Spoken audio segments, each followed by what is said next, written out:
ابن رجب حنبلی رحمت اللہ تعالی علیہ اپنے رسائل کے اندر یہ بات لکھتے ہیں، اللہ اکبر، حضرت ابو طیب رحمت اللہ تعالی علیہ 100 سال کے ہو گئے تھے، 100 سال کی عمر میں بھی بالکل فٹ اور تندرست تھے۔ اللہ اللہ، کسی نے سوال کیا، اے ابو طیب یہ تو بتائیں 100 سال کی عمر میں بھی آپ جوانوں کی طرح بالکل فٹ ہے، آپ جوانوں کی طرح بالکل مضبوط ہے، اس کا راز کیا ہے؟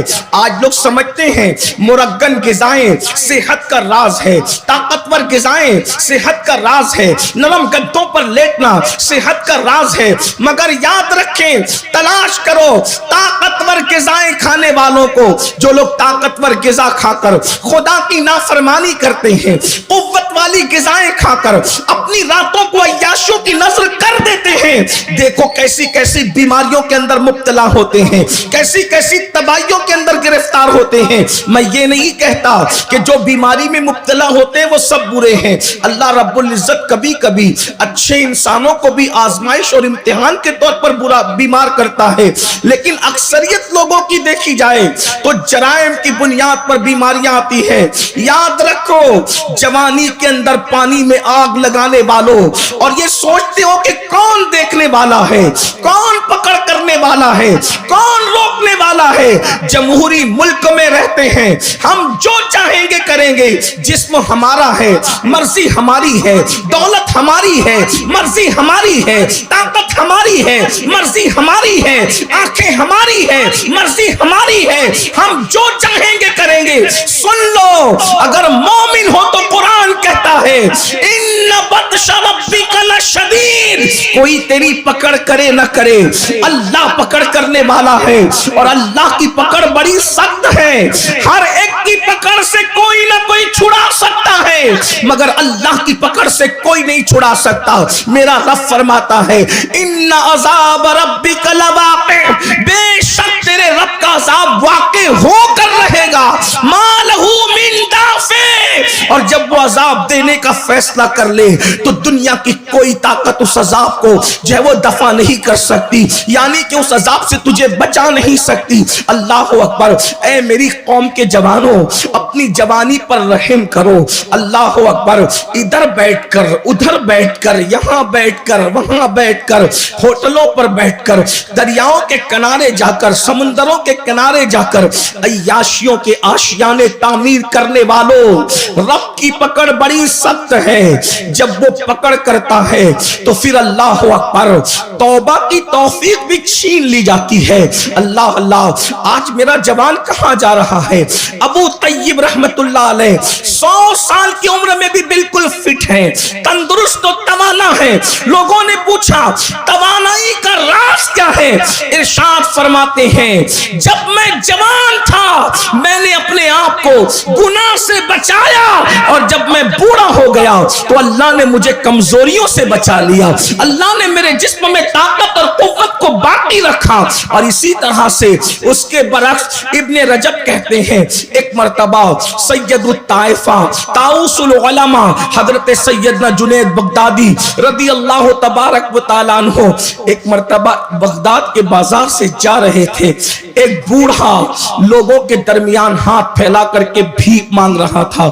جوانوں بہت غور سے سننا، کما کر اڑانے والوں، کما کر عیاشی کرنے والوں، دولت کے نشے میں رب کو بھولنے والوں، دولت اور جوانی کے نشے میں خدا کی عبادت سے دور بھاگنے والوں، یاد رکھو ذرا اللہ رب العزت کے قانون پر بھی نظر رہے، اس کی غیرت پر بھی نظر رہے۔ اللہ اکبر، سید الطائفہ نے دیکھا ایک بوڑھا ہے جو بازار میں بھیک مانگ رہا ہے، مگر کوئی اس کو بھیک بھی نہیں دیتا، کوئی اس کے دامن میں بھیک بھی نہیں ڈالتا۔ لوگوں نے حضرت جنید بغدادی سے کہا اہل بغداد کیا اتنے بے مروت ہو گئے؟ صوفیہ کی زمین کے لوگ، اولیاء کی زمین کے لوگ اتنے بے مروت ہو گئے کہ کسی بوڑھے کے دامن میں بھیک ڈالنے کے لیے تیار نہیں ہے۔ تو سید الطائفہ نے اس بوڑھے کا چہرہ دیکھ کر فرمایا یقیناً اس نے اپنی جوانی کو عیاشی اور مکاری میں گزاری ہوگی، گناہ اور پاپ میں گزارا ہوگا۔ قدرت نے بڑھاپے میں اتنی ذلت مسلط کی کہ اس کو کوئی بھیک دینے والا نہیں ہے۔ جب لوگوں نے تحقیق کیا تو معلوم ہوا کہ سید الطائفہ کا فرمان بالکل سچ ہے۔ اللہ اکبر۔ جب معلومات لی گئی تو اس نے جوانی میں آوارگی کی تھی، اس نے جوانی میں عیاشی کی تھی، اس نے جوانی میں پاپ کیے تھے، اس نے جوانی میں جرائم کیے تھے۔ کیا پتا چلا اگر جوانی میں گناہ سے بچو گے تو اللہ بڑھاپے میں بھی طاقت عطا کرے گا، بلکہ اللہ بڑھاپے سے محفوظ رکھے گا۔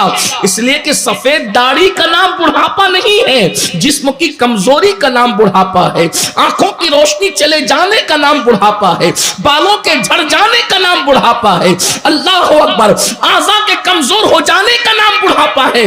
دیکھ لو اللہ کے ولیوں کو، جس ولی کی زندگی کو دیکھو گے، اللہ اکبر، 90 سال کے ہونے کے بعد بھی ان کے جسم کی طاقت موجود ہے۔ کیا آپ سرکار غوث پاک کو نہیں جانتے؟ 90 سال کی عمر میں بھی میرے غوث کی شان یہ تھی کہ ایک پیر پہ کھڑے ہو کر کے ایک رات میں پورا قرآن ختم کر لیا کرتے تھے، اور آج 40 سال کی عمر میں ہم تراویح پڑھنے کی طاقت نہیں رکھتے۔ اگر کہیں قرآن اطمینان سے پڑھا جاتا ہے تو لوگ وہاں نہیں جاتے، کیونکہ کھڑا نہیں رہ جاتا۔ کہاں 1 گھنٹہ کھڑا رہنا، اس میں بھی کئی مرتبہ رکوع و سجود ہے، اور کہاں ایک پیر پہ کھڑے رہنے کا کیا مطلب ہے؟ ہمارے بزرگوں نے ہمیں ایک پیر پہ کھڑے رہنے کا جو مطلب سمجھایا ہے وہ یہ ہے، لوگ یہ سمجھتے ہیں کہ ایک پیر اٹھا کر کے اور ایک پیر پہ دوسرے پیر کو رکھ کر کے تو لوگ اس کا مذاق اڑاتے ہیں۔ اولیاء کو سمجھنے کے لیے بھی کم سے کم ولیوں کی غلامی کی ضرورت ہے۔ ایک پیر پہ کھڑے رہنے کا مطلب کیا ہے؟ جیسے ہم کہتے ہیں نا ایک نشست میں یہ کام کرنا، ایک نشست کا مطلب یہ ہے کہ بیٹھا ہے تو بیٹھا ہی رہے، اس کو کہتے ہیں ایک نشست۔ اور ایک پیر پہ کھڑے ہونے کا مطلب کیا ہے کہ ایک مرتبہ کھڑا ہوا، اب دوبارہ کوئی حرکت نہ کرے، اسی حالت میں کھڑے ہو، اس کو کہتے ہیں ایک پیر پر کھڑا رہنا۔ اس کا یہ مطلب نہیں کہ ایک پیر اٹھا کر کھڑا رہنا، یہ تو شریفوں کی عادت بھی نہیں ہے۔ ایک پیر پہ کھڑے رہنے کا مطلب یہ ہے قرآن شروع کیا کھڑے کھڑے اور اسی حالت میں کھڑے کھڑے پورا قرآن مکمل کر دیا۔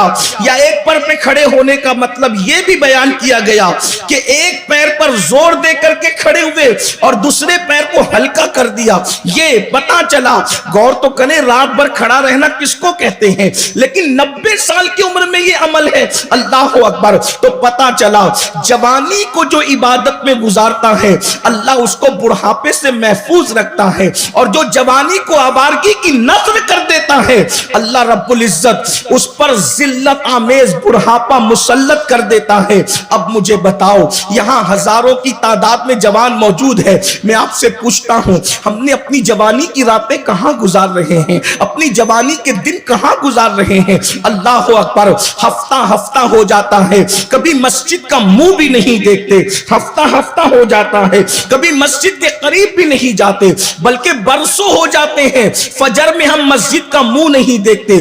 کتنے لوگ ہیں جنہوں نے برسوں پہلے فجر میں مسجد کا منہ دیکھا تھا، کچھ لوگ تو پوری زندگی فجر کی نماز میں نہیں جاتے۔ اللہ اکبر، جمعہ کی نماز کے لیے 2 رکعت پڑھنے کے لیے جاتے ہیں، راستے میں اخبار بچھا کر نماز پڑھتے ہیں اور دعا ہونے سے پہلے یوں بھاگتے ہیں جیسے اسکول کی چھٹی ہونے پر اسکول کے بچے بھاگتے ہیں۔ اللہ اکبر، اے میری قوم کے جوانوں، اپنی ذمہ داری کو محسوس کرو، اپنی ذمہ داری کو سمجھنے کی کوشش کرو۔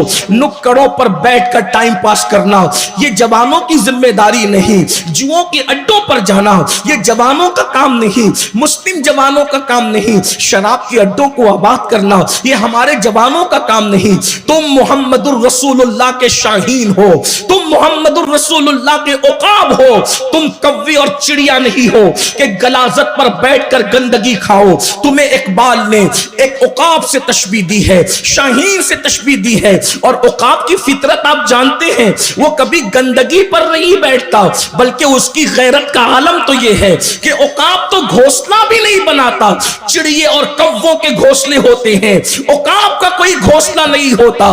نہیں تیرا نشے من قصر سلطانی کے گنبد پر تو شاہی ہے، بسیرا کر پہاڑوں کی چٹانوں میں۔